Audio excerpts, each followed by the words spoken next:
கர்த்தருக்கு பிரியமானவர்களே, கர்த்தர் இன்றைக்கு உங்களோட பேசவிருக்கும் வார்த்தையை கேட்கலாமா?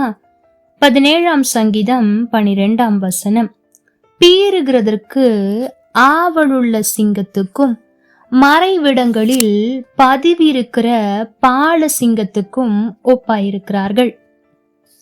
எனக்கு பிரியமான தேவ பிள்ளைகளே, இந்த அதிகாரம் தாவீதின் விண்ணப்பம் என்று தலைப்பு கொடுக்கப்பட்டிருக்கிறது. இந்த வசனத்தில் அவர் குறைகளை சொல்லவோ அல்லது அவர்கள் இப்படி இருக்கிறார்கள் என்று தன் பயத்தை வெளிப்படுத்தியோ இது சொல்லவில்லை. மாறாக, இப்படிப்பட்டவர்கள் எனக்கு விரோதமாக இருக்கிறார்கள் ஆண்டவரே, நீர்தான் காப்பாற்ற வேண்டும் என்று தன்னுடைய ஆபத்தை உணர்ந்து ஆண்டவரிடத்தில் கதறுகிற ஒரு ஜெபமாய் இது காணப்படுகிறது. ஆம், எனக்கு பிரியமான தேவ பிள்ளைகளே, முதலாவது சொல்லப்பட்டிருக்கிறது பீறுகிறதற்கு ஆவலுள்ள சிங்கம். அப்படி என்றால் அர்த்தம் என்ன தெரியுமா? அந்த சிங்கமானது கொடூரமான ஒரு மிருகமாயிருக்கிறது, மிகுந்த பலத்தை உடையது, இரக்கமற்ற அழிக்கிற ஒரு ஜந்துவாய் இருக்கிறது. அது மாத்திரமல்ல, தன் இரையை விடாமல் அதை பற்றி பிடித்து கொன்று போடுகிற தீவிரத்தை குறிக்கிறது. தாவீதுக்கு விரோதமாய் அப்படி மிகுந்த பலத்தை கொண்டு இரக்கமற்று அழிக்கிற மற்றும் தீவிரமாய் செய்ய வேண்டியதை செய்து முடிக்க வேண்டும் என்று இருக்கிற சில பேர் அவனுக்கு விரோதமாய் எழும்பி இருக்கிறார்கள். ஆகவேதான் அவர் ஜெபிக்கிறார், ஆண்டவரே, ஒரு ஆவலுள்ள சிங்கம், பீற வேண்டும் என்று முடிவு செய்த சிங்கம் எப்படி இருக்கிறதோ இன்றைக்கு அப்படித்தான் எனக்கு விரோதமாய் அநேகர் எழும்பி இருக்கிறார்கள். அவர்கள் பலம் என்னை விட அதிகமாய் இருக்கிறது. அவர்கள் என்னை கொஞ்சம் கூட இரக்கம் பாராமல், என்னுடைய பலவீனத்தை கூட பாராமல், என்னுடைய கதறுதலை கூட கவனிக்காமல் என்னை அழிக்க வேண்டும் என்று இருக்கிறவர்கள் அநேகராயிருக்கிறார்கள்.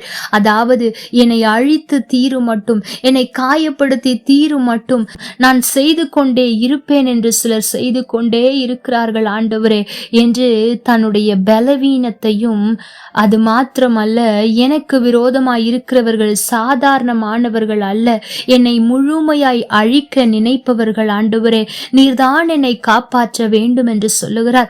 இரண்டாவது, மறைவிடங்களில் பதிவிருக்கிற பால சிங்கம். இப்படி என்றால் அர்த்தம் என்ன தெரியுமா? ஆண்டவரே, முதலாவது எனக்கு விரோதமாய் என்னை அழிக்க வேண்டும் என்று நேரடியாய் இருக்கிறவர்கள் இருக்கிறார்கள்.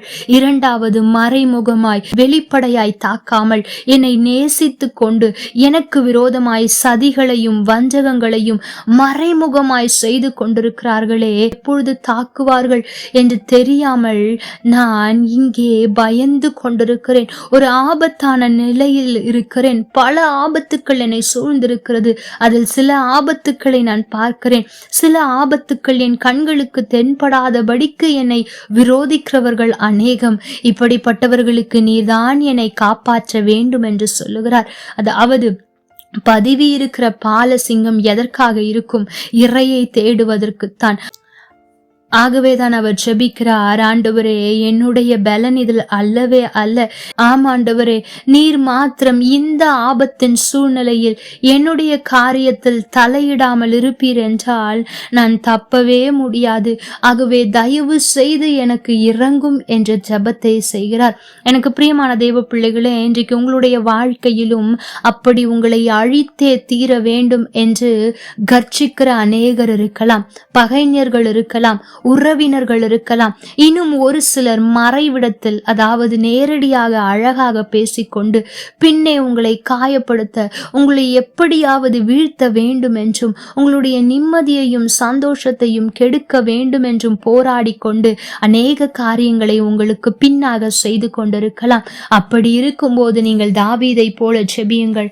ஆண்டவரே, ஒன்றும் உமக்கு மறைவாயிருக்கவில்லை. நீர் எல்லாவற்றையும் பார்க்கிற தேவன், பார்த்து அறியும், என்னை பாதுகாத்து கொள்ளும் என்று ஜெபியுங்கள். ஆண்டவர் இப்படிப்பட்ட சிங்கங்களுக்கும் பால சிங்கத்துக்கும் உங்களை தப்புவிப்பார். கர்த்தர் தாமே உங்களோடு கூட இருந்து உங்களை ஆசீர்வதிப்பாராக. ஆமேன். லைக் பண்ணுங்க, ஷேர் பண்ணுங்க, கமெண்ட் பண்ணுங்க.